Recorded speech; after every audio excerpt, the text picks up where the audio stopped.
Nothing about the day spelled disaster. The sun was shining and everything seemed to be well in place as I drove down the familiar streets. The chapel was fully packed when we arrived. Almost everyone had come to pay their last respects. I surveyed the place and was satisfied to see everything was in place. None of the others had been much help when it came to the burial preparation. I was the one that was left to shoulder the weight of everything. I didn't complain though. I took it as a chance for me to reciprocate what he'd done for me.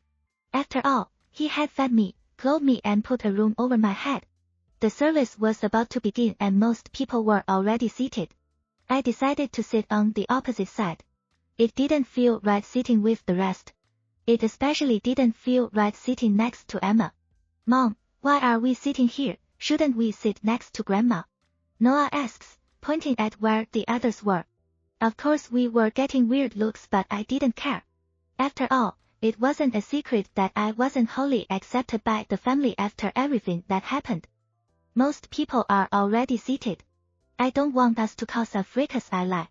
He looks like he doesn't believe me but chooses to let it go. The father arrives and the sermon begins just as I feel someone sit next to me. I tense. I would know his presence and cologne anywhere. I don't know what he was doing seated here. He should be with his precious Emma. In fact, I would prefer if he were there. Damn, I sound bitter. Which I was. Bitter, angry and hurt. That Noah whisper yells, which causes a few people to turn and look at us. I glare at them, making them turn back around. Can I sit between the two of you? Noah whispers to me. I breathe a sigh of relief. Thank goodness for small miracles. I wouldn't have to be near his suffocating presence. Stealthy moving us, I'm able to switch seats with him. The moment we do, I feel the tension ease up a little. We all must leave this world one day. The question is, how will you leave it? Will you have made a difference?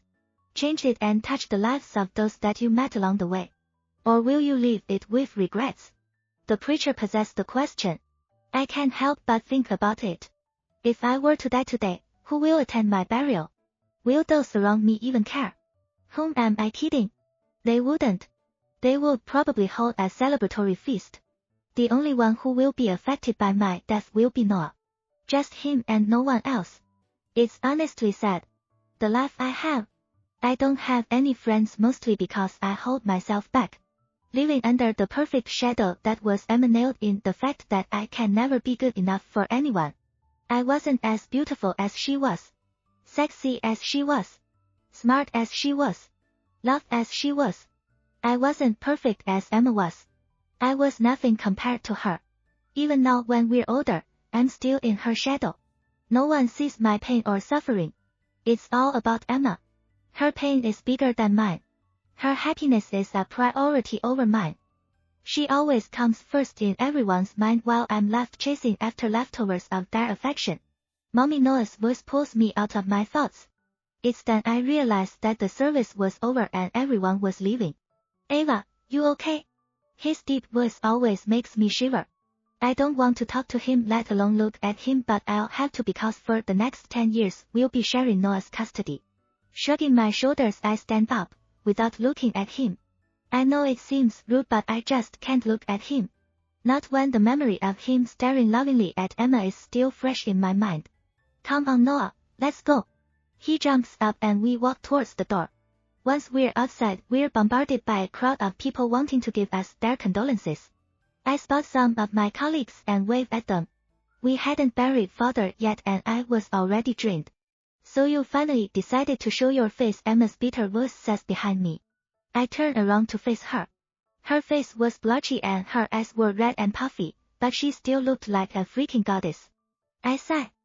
I so didn't want to face her right now. Not now, Emma. Can we just bury father first? She smiles, then leans in so that I'm the only one that can hear her. We will bury him alright, but let me tell you that I am here to stay. You also took my family from me all those years ago, but no more.